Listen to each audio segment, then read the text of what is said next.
Welcome to Generation Rising. I'm Anaridis Rodriguez. Here at Generation Rising, we host conversations that celebrate our diverse communities and also explore solutions to the challenges they face every day. Joining us tonight is a very special guest, Charles Carvalho, known to many as Chachi, an unofficial mayor of Pawtucket, but he is a Pawtucket native, multi-talented performing artist, and dedicated advocate. Most recently, Chachi made history, becoming Pawtucket's first chief equity officer, and his latest album, Release Legacy, has been embraced by audiences around the world. We are in for a treat tonight, also a Generation Rising double feature. Stick around for Chachi's special performance later on in the program. Chachi, so good to see you. It's really Welcome. good to see you too. Thank you. Thanks for having me. You are about a year into your role as the Chief Equity Officer. Quickly approaching it, making history, being appointed to serve the city in this way. Tell us what that entails and what's your reflection being almost a year into the job? Yeah, some days it feels like I've been there for 7 years, and in many days it feels like I've just got there because there's so much to learn, and the job didn't exist prior to me taking over. It's been so interesting, but it's been challenging as well. Big learning curve, just adjusting from the education space into city government, trying to understand all the nuances of the different moving parts to build relationships across the different departments. But it's been great.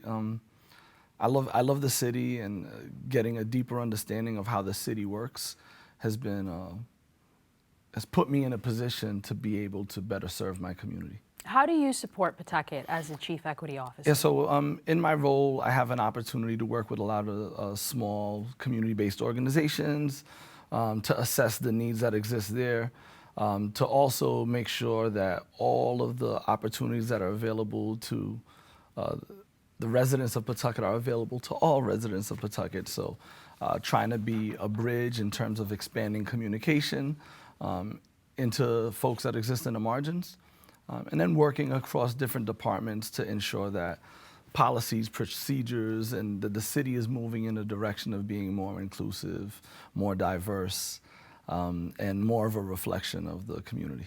Have you been able to achieve that in your short time? I think so. What's your vision? Yeah, I think so. In the short time I've been there, we've been able to create and launch some new programs specifically aligned with empowering the youth. We've formed some partnerships with some larger nationally based organizations to provide more resources to the community. We've had an opportunity. Currently, at the moment, the city has its most diverse staff in history under Mayor Grebian's leadership, and I'm just happy to serve on that team. The administration, the team is great over there. They're very supportive, extremely hardworking. The clock doesn't stop in City Hall, so it's been it's been fun. It's been an adventure. It's also been, I would say, special for you as a Pawtucket native, right? Yeah. You were born and raised in Pawtucket. You come from a Cape Verdean family. Mm-hmm. There's a big Cape Verdean community in Pawtucket. How does your lived experience inform your role? Yeah, so when my parents migrated from the Cape Verde Islands in the early 70s, the vision of what the American dream was different than what that means today. You could come from a foreign country, not speak any English, you can get a factory job and have enough means to own a home, own a car, and have a good life. Now that the thriving industrial revolution that it was at the time, where those mills had lots of jobs, that doesn't exist anymore. So I think trying to strategize ways to empower the young people, creative industries, thinking ahead to the industries of the future, and how to inform the young people around us to just pursue the realistic American dream as it exists today instead of what it was for generations past. I think that's it's a difficult job, to guesstimate, where the jobs are going to be in the future, to make sure that the folks in your community are aligned with those jobs, that they're taking the steps, getting the education, getting the skills. and then advocating within the government, within the schools, to be able to make sure that we provide those opportunities for our children is a critical component, I guess, as part of like the long-term vision. Another piece is I'm still, not completely comfortable in government work, right? I don't have like a deep foundation in politics. It's never really been something that I was like, inclined to pursue. But I think the roots of my education background, coupled with my coaching background and love for community and arts, made it a natural progression into this space so that I could best, I guess, just be, representation matters. So when kids from the community see someone like me in that role, then hopefully for that kid who does envision themselves in city government, does envision a career in politics, can see a clearer pathway through me. So I hope to just inspire a generation of young folks who want to be civically engaged, want to be the next city council members, want to be the next mayor, want to be the next. I'm sure you have, and I'm sure you will. Music and community certainly seem to be the intersection where you live. You also have another exciting endeavor, which is your partnership with Brown University, titled Local Traffic. Can you share more about this residency and what you hope will grow from it? Yeah, it's interesting. Brown has created like some cool, a cool space for me, in an attempt to have more outreach into the community. I had an opportunity to sit in a few panel discussions there, some collaborative work to envision what the future of the Lindeman Performing Arts Center would be. And after a few engagements, a few conversations, and establishing a relationship with the leadership team there, we started thinking about this bridge on how I can be an extension for local artists into the Brown space, and then create a pathway for Brown to have some stakeholdership in the community as well. So the idea of Local Traffic is a series of events that started last year, the tail end of last year, that are going to extend throughout the summer. We've already hosted 2 events. One was called Soundcheck, where we actually sound-checked the Lindeman with a live concert. Another one was called Labor of Love, where we had an opportunity to curate an event in support of all of the engineers, architects, all of the folks that actually built the building. And now we're working on a week-long program in the summer called Global Cafe that's going to take place the second week in July. It's going to be bookended by 2 days of a concert that I'm really excited about. I'm not going to share who's big. And you got headliners already. Yeah, and That's then awesome. a week-long professional development for local artists that's going to be almost like a, professional development camp, where artists will not only have an opportunity to like develop skills, learn some new resources that could potentially help them, but at the same time collaborate with artists they haven't worked with before on some new music. So I'm excited about that. That's exciting. How can people keep track? I guess probably just directly through me. So if there are artists that are local and are interested, chachihiphop.com would be like my website, and Chachi Hip Hop is at Chachi Hip Hop on all social media. And just reach out directly. I guess I'm still old school in that sense, where it's like, it's like a direct link. If you want to be involved in anything I'm doing, just reach out. Just find me. Yeah. I want to talk about your music, but before we get there, I also want to mention Culture Shock, because this is such a huge opportunity for the city of Pawtucket, and I just love how you're able to bring so many different people together and just expose them to all the beautiful things that are happening in our state, all the beautiful music that they can experience, especially young families.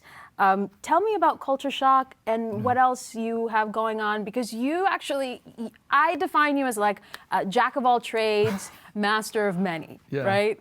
Well, I'm still just trying to figure it out, right? I guess the fact that I'm in a new role and always trying to explore opportunity. I'm always trying to figure out what I want to be when I grow up. Music is always at the core. It's like the space where I always run to when I feel unsure of what's going on in the world or unsure of myself. Music has always provided like a space where I can vent, where I could be creative and see myself as a success. So I try to make sure that music is, embedded in everything I do. The idea for Culture Shock was I just wanted to give young artists their first festival experience. As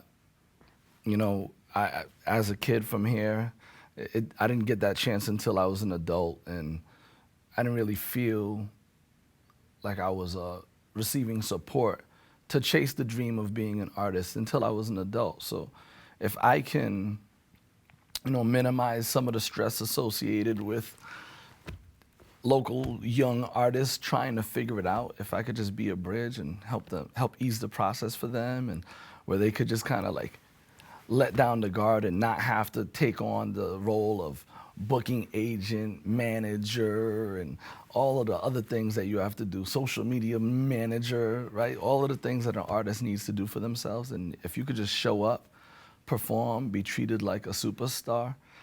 So that was like the idea behind Culture Shock. And then at the same time, I also wanted to bridge some like generational gaps and genre gaps that exist sometimes in the concert space. If you go and see like a big band, like your favorite band, usually they book bands that sound just like the big band that you're going to see before. And I've always been a fan of like, going to a rap concert and having like a reggae band open up, or going to, you know what I mean? So having a mix of genres was the key to making sure that was a completely inclusive event. So it's worked since 2018. We stepped back in 2020 because of COVID, and then we released a virtual version in 2021. And we're still rolling. I feel like the engagements at Brown feel like an extension of the Culture Shock as a festival. But we'll see. We'll see where we go. Hopefully, we'll be able to pull it off again this year. And that usually happens at the end of the September. summer, right? Yeah. September. All right, let's talk about your latest album, Legacy. You've been recording music for a really long time. Yeah. Tell me what's different about this album. How is it different from other works that you've done before? This one specifically was, our studio was shut down. Big shout out to my partner, Edgar Cruz, Vertigo, who holds things down at Beatbox Studio. We had to close the doors due to COVID.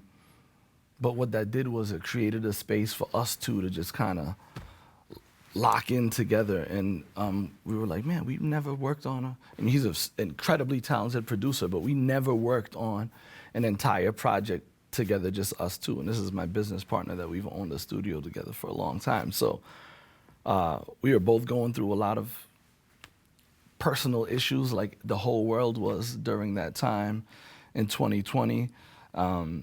And it was an opportunity for us to just release. And we challenged ourselves to exist outside of the box of what folks were accustomed to hearing from us. And we tried new things. I sang a little bit, and we tried to play around in some different genres. And it was beautiful. And each song we did felt like it belonged with the previous one. And so I'm happy. I'm excited about that project. We didn't really do much to promote since releasing it. We kind of just allow it to exist in the space that it's in, and hopefully folks gravitate to it.